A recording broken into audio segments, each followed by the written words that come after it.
Well, hello and welcome to Arts and Wellness Cafe.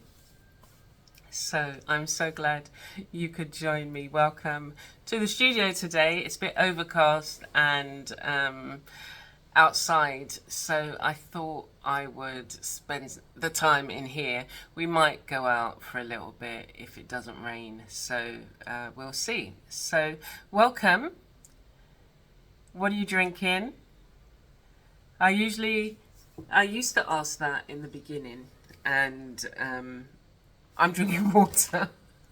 There's no long story, but I used to ask that because part of the health that I'm trying to promote for myself is drinking a lot more herbal teas and looking at bush tea remedies. And as part of the Creative Gardener, I'm working on a series, but I've been growing a lot of medicinal plants and herbs precisely for that, to be able to have some of the bush teas that, you know, our parents or grandparents used to make. And very often as kids, it wasn't something that you'd said, oh, what's in it? So you're not sure what was in it, but you know that it's going to be a lot of the medicinal plants and herbs and things like that. There are a couple that I haven't yet got that I'm trying to get. There's a plant called Leaf of Life. I've seen it in other people's gardens. So I think I need to get a cut-in, ask somebody for a cut-in. But I've got a lot of the other things, and part of the bush tea remedies is to go through the plants that I have and look at what their medicinal properties are. So things like that you would normally think: rosemary, the broadleaf thyme, looking at even the mango leaf. We've got neem medicinal properties, moringa, and the noni. So there are just a few, but there's loads more. In the garden we've got about, I think I counted around 300 to 400 different plants, and then some of them double up. So like with the moringa, I planted 30, 40 trees. So 30 of them are condensed in an area, and then the other 10 are kind of scattered around. And then with the parakeets come and they eat the seeds, they open up the drumsticks and then they drop them. And so there are moringa trees growing around the garden that I didn't plant, but it's because I haven't picked up the seeds that have fallen. But one of the things that I wanted to think about today, there are loads of things that we're going to tap into, but the theme is about reframing the time. And I was writing in my journal about how sometimes you can, it can feel like a whole hour's passed, but when you look at the time, it's just 5 minutes. And it's interchangeable. Sometimes you think, oh my gosh, you know, it's only 5 minutes has gone by. And sometimes it feels like, where did the time go? You know, I thought I had more time left. And it's looking at the things that you want to do and thinking about, well, how does time factor in that? So I was quite tired this morning because I'd gone to bed late, and I'm waking up at like 5, I think it was 5:30. And so I know that I've got lots to do. And so I was thinking to myself, well, those times where it feels like I've got loads of time and, oh my gosh, only 5 minutes has passed, what have I been doing, or how have I been thinking for it to be so? And what is it that I have to, how do I have to, from what perspective do I need to come from when looking at my day-to-day things, so that I can get the maximum amount of time and make it feel like, oh, I thought more time had passed, you know, when you're doing an activity. And so one of the things I was thinking is like how we batch things. So when I'm doing certain videos, I might say to myself, okay, I'm going to do 2 or 3 videos and get these things done. And then, you know, it kind of makes more sense and uses your time better, more wisely. But it's something that I need to think about. Just think about, you know, well, do you need to really focus on the thing that you're trying to do? And that's the thing, you know, how are you focusing? Are you letting distractions come into play to then take you away from the real focus? And then what it is that because your focus has been taken away onto something else, you've been distracted, it takes even longer to get back to the thing that you were doing. And then obviously time has passed, and maybe that quickening of time is that feeling of trying to get back into what you were doing. And it's like, oh my gosh, you know, how comes 2 hours has passed? Because sometimes that distraction is not, it's not building towards anything, not building towards, I'm looking out there because I've got a papaya on that tree and I was looking to see if it was ready to come off. But yeah, it might, see that? My point. So you're distracted, and then when you have to come back and try and get back into what you're doing, it takes a while. So that's when time goes quicker, because you're distracted, yet what you were distracted by, you haven't gone anywhere with that. And then what you're trying to get back into, because you've disrupted that moment where you could have been in a flow, it takes you that much longer to get back into it.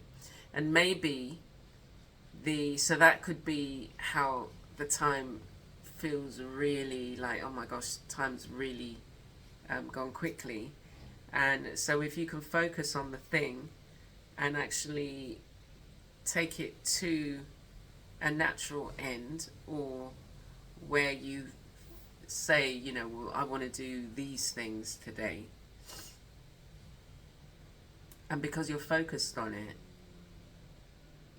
you're not having to, you know, remind yourself what you were doing or get back into the flow of things, because you're in the flow, and then you're just moving, and it's, oh my gosh, I thought more time had gone by. Because we're not used to, and I say we generally, that we're not used to being in that focused flow. So that's something to think about over the next couple of weeks, because we're going to try and get another Arts and Wellness Cafe in, and yeah, we'll see how that goes. But the other things that I wanted to look at was the time that we spend doing creative activities, and I'm going to share a couple of the things that I'm doing, and it would be nice for you to you know, tap into it. So first off, let's just get this out of the way. The art papers for this month for April are ready. They were ready at the beginning of the month. So at the beginning of every month, I release a new set of papers on my free tier on Patreon. So I have done a couple of the projects, and you get to see one of them. Ooh, look at this. So I'll show you one of these. But how did it get crushed like that? So let me show you. So well, this is the paper that we've got for this month. Yeah, so you can, you know, do different things with it. And this is one of the tags I made. So yeah, so you can, you know, you can either make the tags as is, which is that, and that can go in your art journal, or you can, you know, embellish them and make them, spruce them up in your own style, and yeah, have fun with it, really. That's really the main thing about the papers. It is about tapping into many different resources that we can have access to, so that we can impact in a positive way on our health and well-being. And that's really what the Arts and Wellness Cafe is. It's about encouraging you, and it's about sharing a whole range of activities that you can tap into, like a little buffet, and think about ways in which it can impact on your health and well-being. And I think sometimes some of us,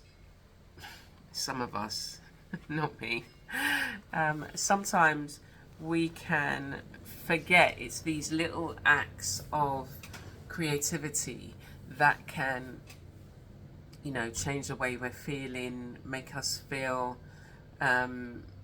inspired, pull us out of a rut, or encourage us, or, you know, encourage somebody else. It could change the world. And you have to be doing something that's creative. And I know some people say, oh, I'm not creative. And then it's when you really pummel them for information. Well, what kind of things do you enjoy doing? You know, well, what do you do for your job? Or how do you go throughout your day in your job? What kind of things do you do? And then you find out that there's aspects of creative actions that they do as part of their job. And I think most jobs,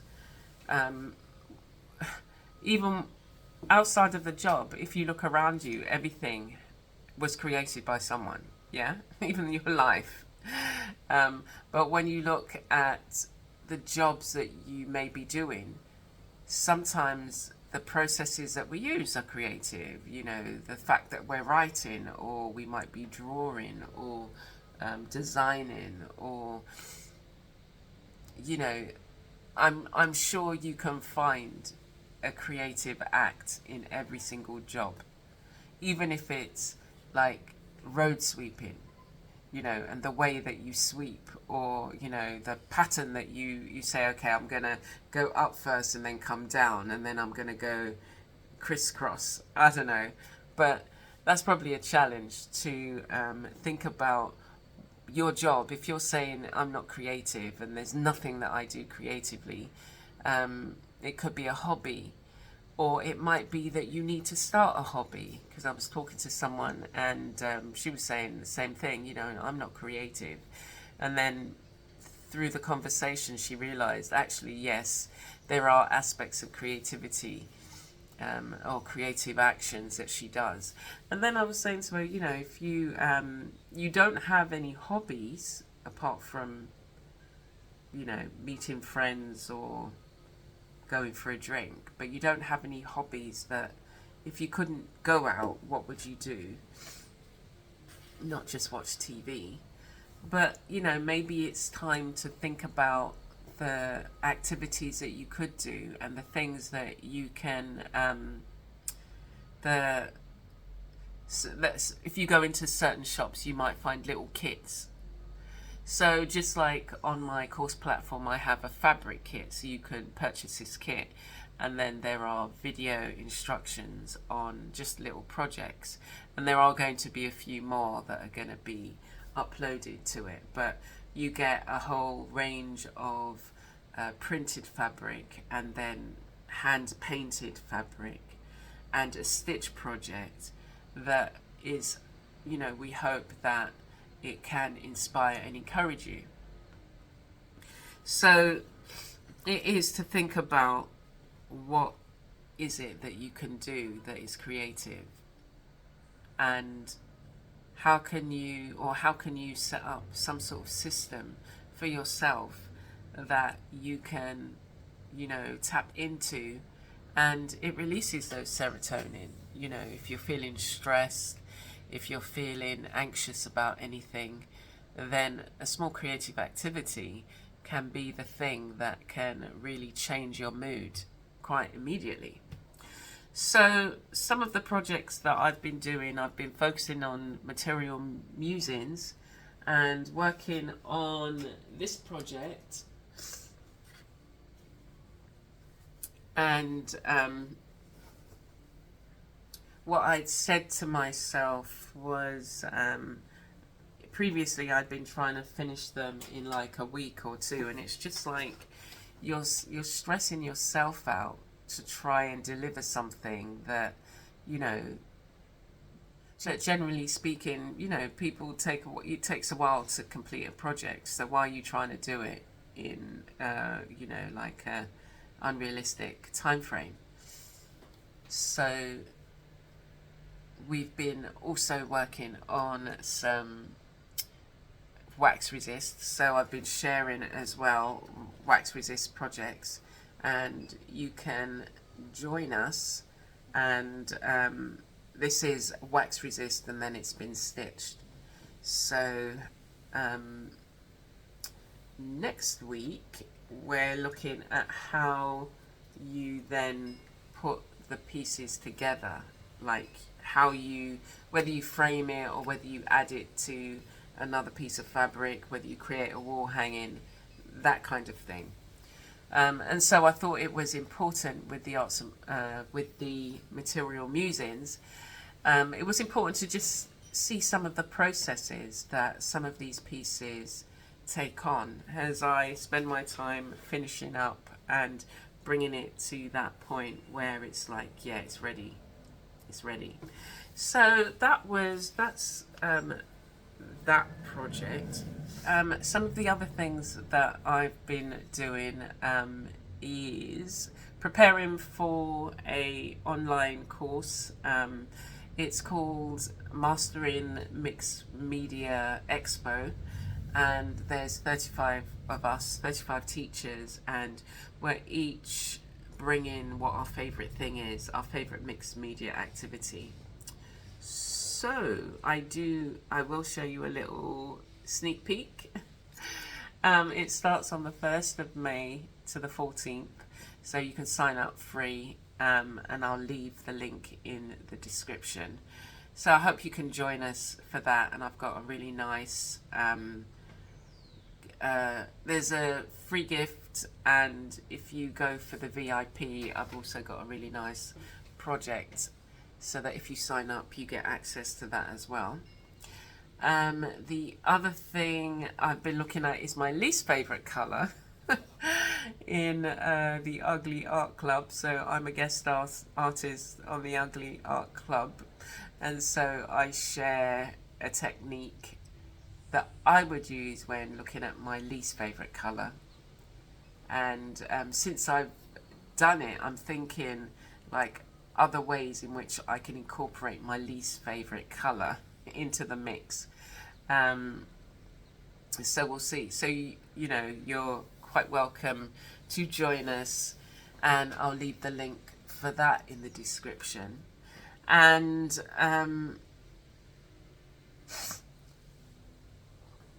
as a teacher on the year-long fodder school, my lesson comes up in September, and it's working with fabric, so it's nice to be able to continue and to learn even more, even for myself, about fabric. And I've really enjoyed kind of sharing either printing on fabric, dyeing fabric, doing the wax resist. I did some stenciling the previous month, looking at how you can use like the trim and the lace and stencil.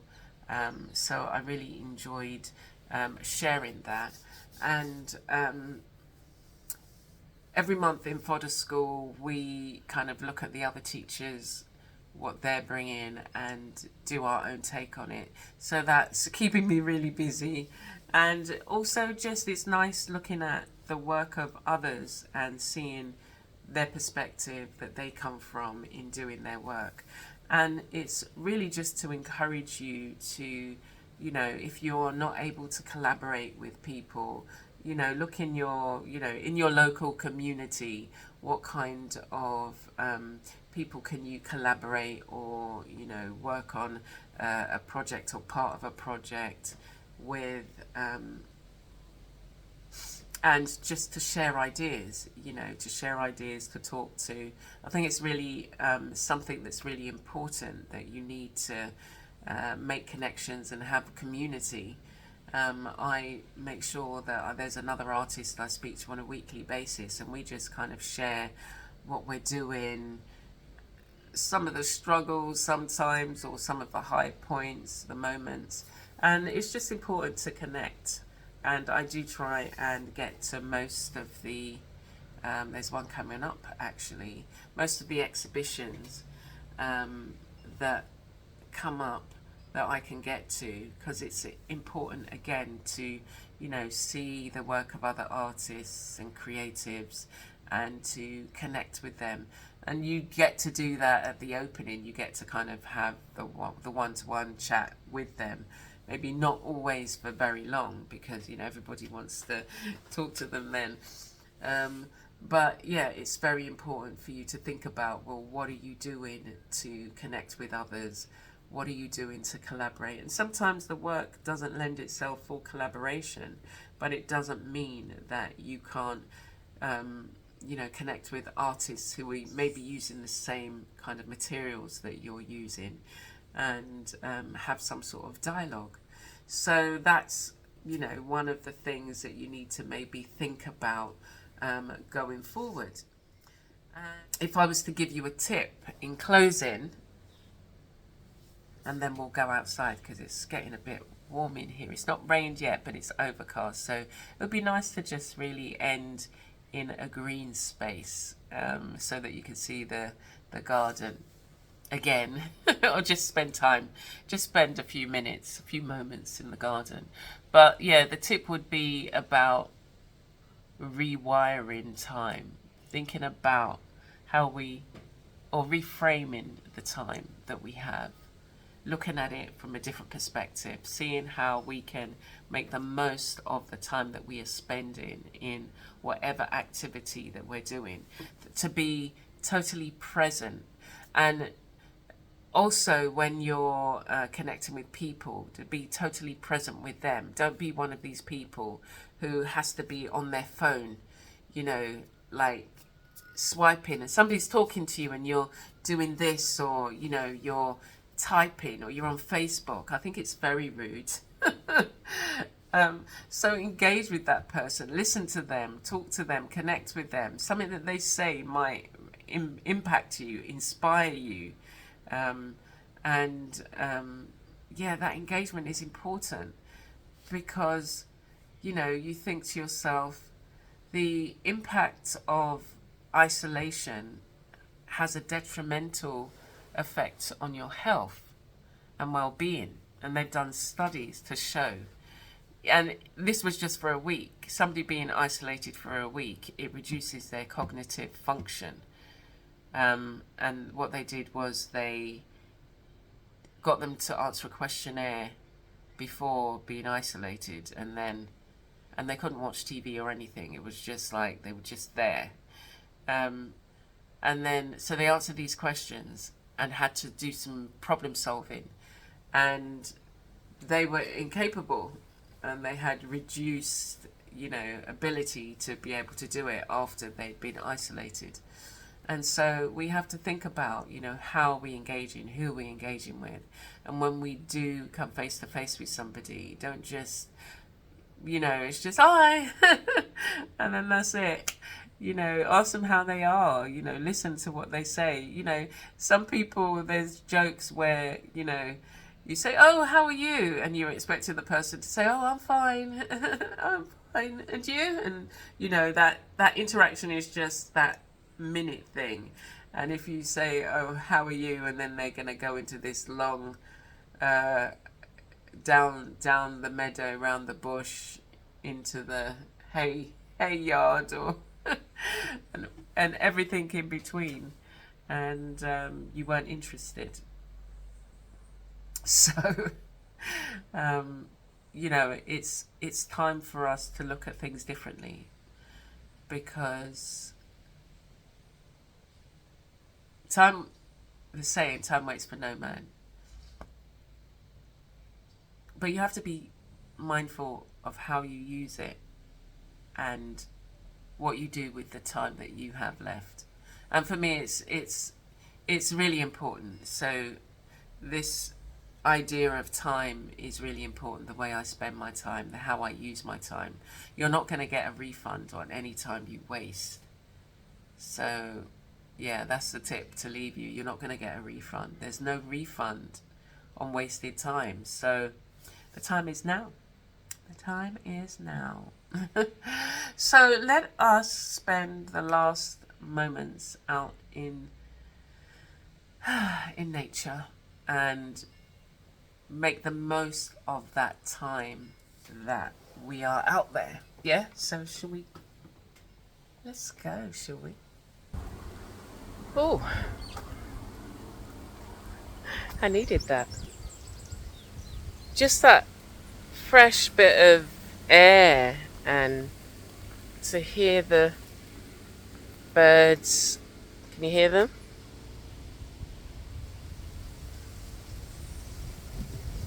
Feel the breeze. Oh, let me show you my Suriname cherry. I come out here, I've been coming out here every day, and every day there's at least a couple of cherries. Oh, there's a couple for me to pick. But even coming out here, I didn't even realize how tired I was feeling, and coming out here I now feel much more refreshed. So let's have a look. Do you want to have a look at the cherries? Look at this.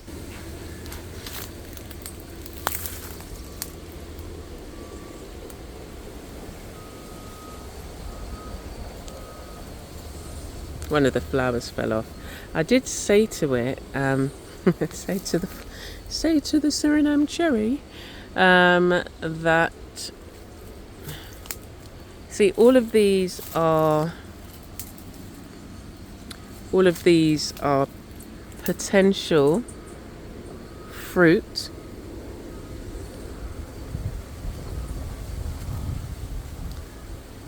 I thought I saw one round here.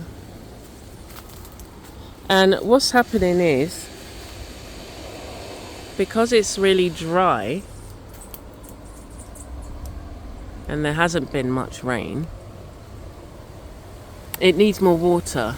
So I need to look, because that should be bigger.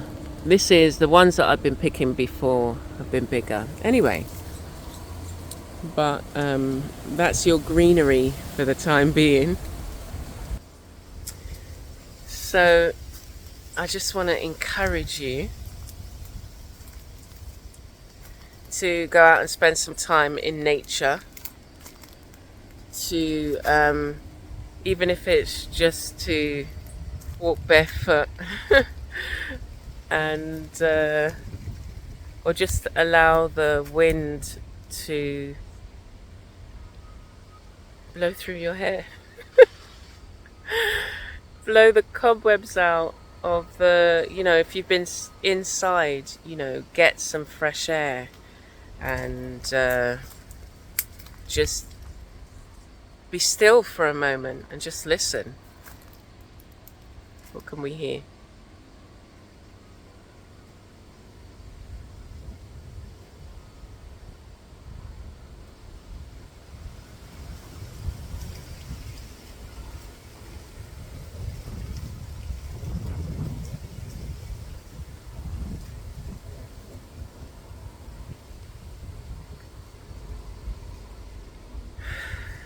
Okay. So I hope that was useful for you, and I hope you found this as a pep me up, and yeah, next time we'll spend a bit more time in the garden, and we will look at some of the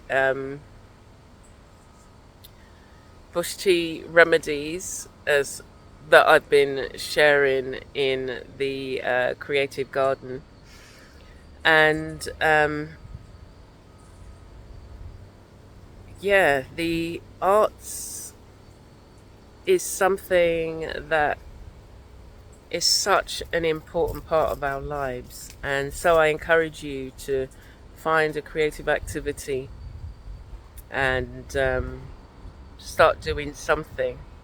And if you are doing something at the moment, then find an additional thing that you can do. I'm so looking forward to this. It's sweet and it's savory at the same time. That's how I find it. But I do need to water it. I'm not sure whether it's going to rain today. But yes, find a creative activity that you can do.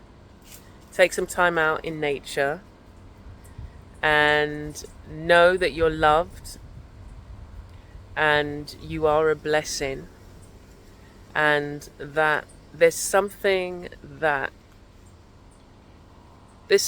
within you that will be a blessing to somebody else.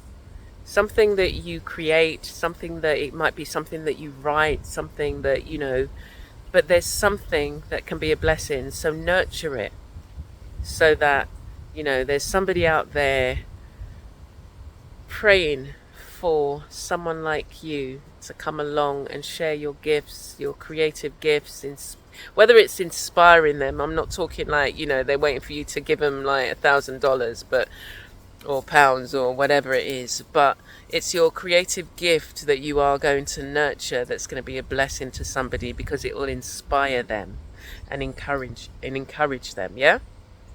So thank you for spending time with me, and if you got this far, I am so pleased that you did. Let me know what it is your creative activity will be. And think about nurturing yourself, because I think my nurturing is getting to bed a bit early. Let's see what Cole is having a sniff of the ground behind me, but he loves it out here as well. Anyway, so take care for now, and I look forward to speaking to you again. Take care.